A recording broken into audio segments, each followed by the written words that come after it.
क्या आपने कभी किसी स्त्री को देखा है और मन ही मन सोचा है कि इसके चेहरे पर यह अलग सी चमक कहां से आती है? न उसकी जिंदगी आसान होती है, न उसके हिस्से की जिम्मेदारियां कम होती हैं। वही संघर्ष, वही दबाव, वही रिश्तों की उलझने और कई बार तो वही अकेलापन भी। फिर भी उसके भीतर एक ऐसी स्थिरता होती है जो बिना बोले बहुत कुछ कह देती है। वो टूटती भी है तो बिखरती नहीं, रोती भी है तो संभल जाती है, और हर बार जैसे दर्द को पीकर और ज्यादा निखर कर सामने आ जाती है। आखिर ऐसा क्यों होता है? क्या ये केवल आदत है? क्या ये केवल स्वभाव है?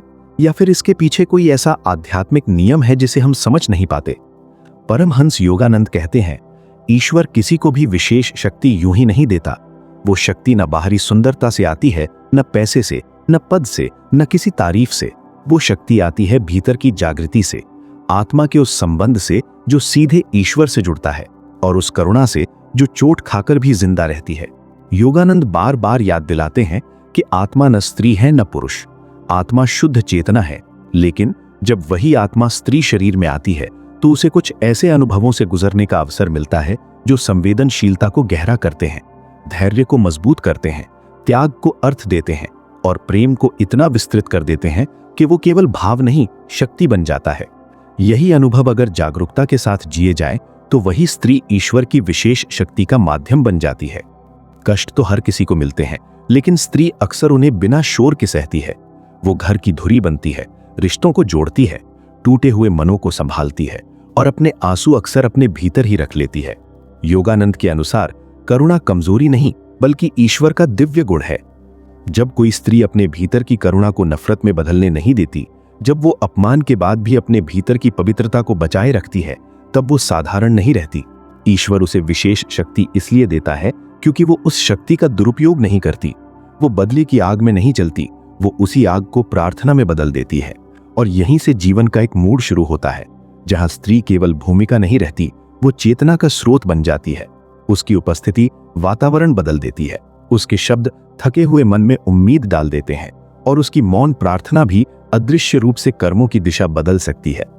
योगानंद कहते हैं, मनुष्य का वास्तविक स्वरूप आत्मा है। जब कोई स्त्री खुद को केवल शरीर, उम्र, सामाजिक पहचान या रिश्तों की सीमाओं से नहीं देखती, जब वो खुद को आत्मा के रूप में पहचानती है, तब उसके भीतर एक अनोखा आत्मविश्वास जन्म लेता है। ये आत्मविश्वास अहंकार नहीं होता, ये शांत विश्वास होता है कि मैं ईश्वर की संतान हूं।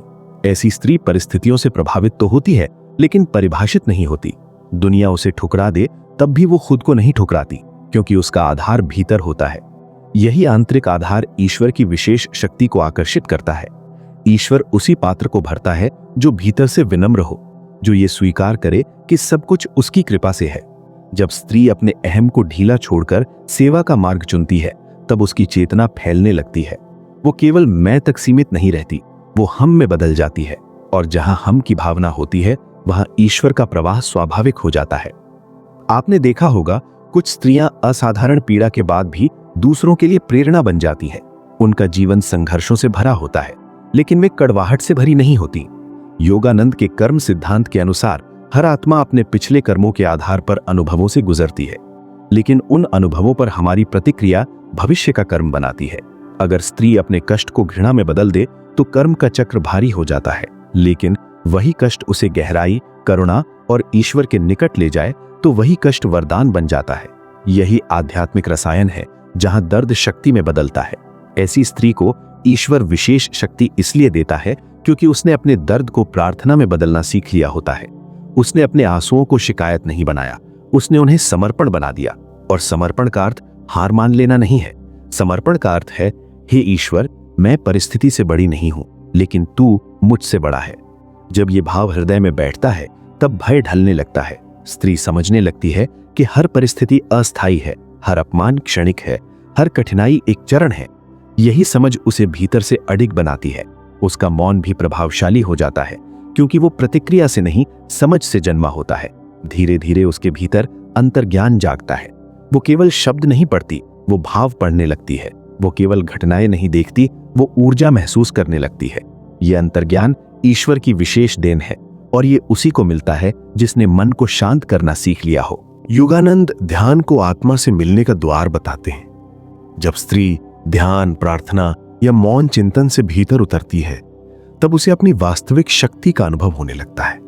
लोग कहते हैं इसमें कुछ अलग है। अलग इसलिए नहीं कि उसके पास ज्यादा साधन है, बल्कि इसलिए कि उसके भीतर की जड़ें गहरी हैं। वो परिस्थितियों के साथ बहती नहीं, वो उन्हें संतुलित करती है। वो परिवार में संतुलन की धुरी बनती है।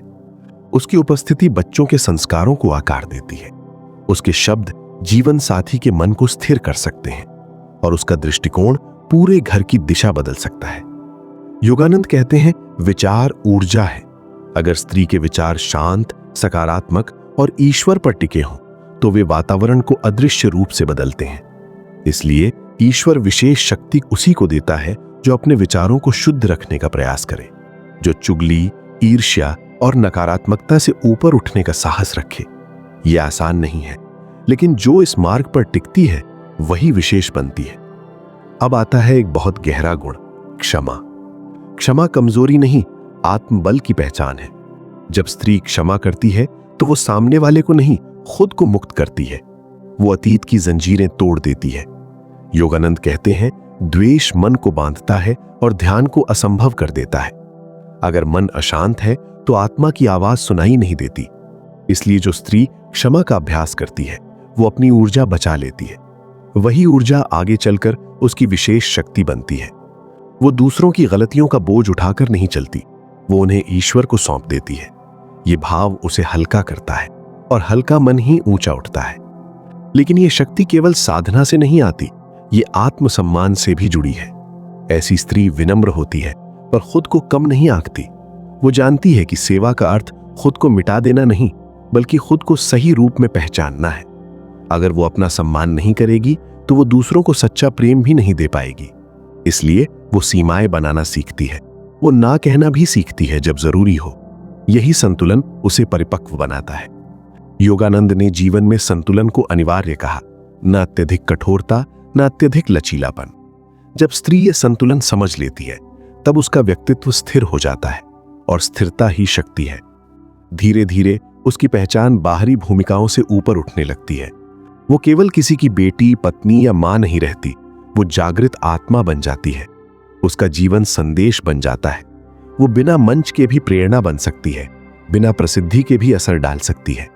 उसकी प्रार्थना अदृश्य होकर भी शक्तिशाली होती है, खासकर तब जब वो अपने बच्चों के लिए, अपने परिवार के लिए और यहां तक कि अपने विरोधियों के लिए भी शुभकामना रखती है।